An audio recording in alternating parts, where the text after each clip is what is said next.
Salam alaikum, bismillah ar-Rahman ar-Rahim. Bonjour mes élèves des premières années collégiales, soyez les bienvenus dans cette nouvelle vidéo dans laquelle je vais expliquer davantage à nos chers élèves qui n'ont pas encore compris les caractéristiques du courant électrique continu. Donc sur le schéma, il y en a ici un circuit électrique simple, voilà, constitué d'une pile qui joue le rôle d'un générateur. Ce générateur comprend deux bornes différentes, le premier positif et le deuxième négatif, et tout générateur de ce genre produit un courant appelé courant continu. Courant continu. Courant électrique continu. D'accord? Donc les générateurs qui fournissent ce genre de courant continu sont les piles, soit les piles plats ou bien cylindriques, les batteries de la voiture ou bien des moyens de transport, et aussi les batteries du téléphone. Donc, ce genre de générateur produit un courant appelé courant électrique continu. Son symbole est le symbole de T égal, ou bien les deux lettres DC. Voilà. Et parmi les appareils qui utilisent ce courant continu, les télécommandes de la télé. Voilà. D'accord? Donc, le symbole du courant électrique continu est comme ça. Soit égal, soit de lettres D, D, C.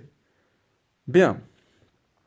Vous voyez ici, la flèche se dirige de la borne positive vers la borne négative. Elle présente le sens conventionnel de ce courant.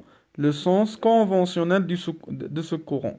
Donc, pour représenter le sens conventionnel du courant, donc, on le représente par une flèche sur le schéma, se dirige de la borne positive vers la borne négative qu'on voit ici sur le schéma.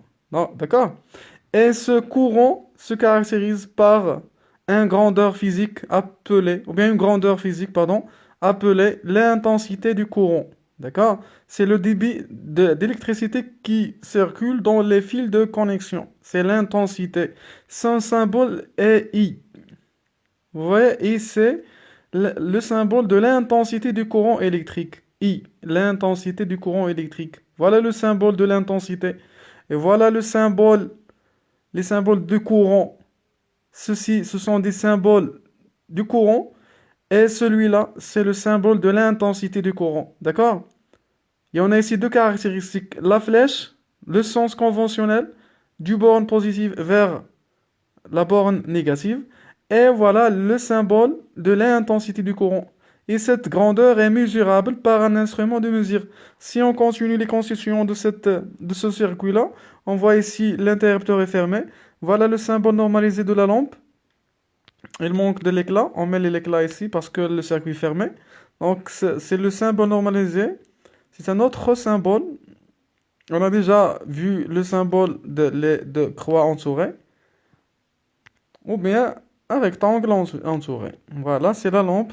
Et cet instrument, comment appelle-t-on cet instrument ou bien cet appareil? Vous voyez son symbole normalisé, A entouré. Bien, répondez-moi mes élèves. C'est bien, bravo, c'est l'ampère-mètre. Voilà. Il manque ici les bornes de l'ampère-mètre. On branche cet ampère-mètre en série ou bien en dérivation? Bravo, parce que le circuit est formé d'une seule boucle, donc l'ampèremètre est branché en série. Bien. Et pour mettre les bornes positives et négatives, on se base sur les bornes de générateur, voilà, de telle sorte que la borne positive du générateur avec la borne positive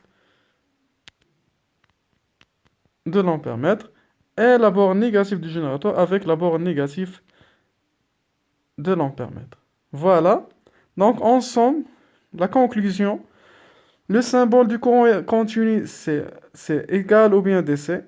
Le symbole de l'intensité du courant, c'est I. Sans unité, par exemple, lorsqu'on trouve, ou bien lorsqu'on mesure I, on trouve I2.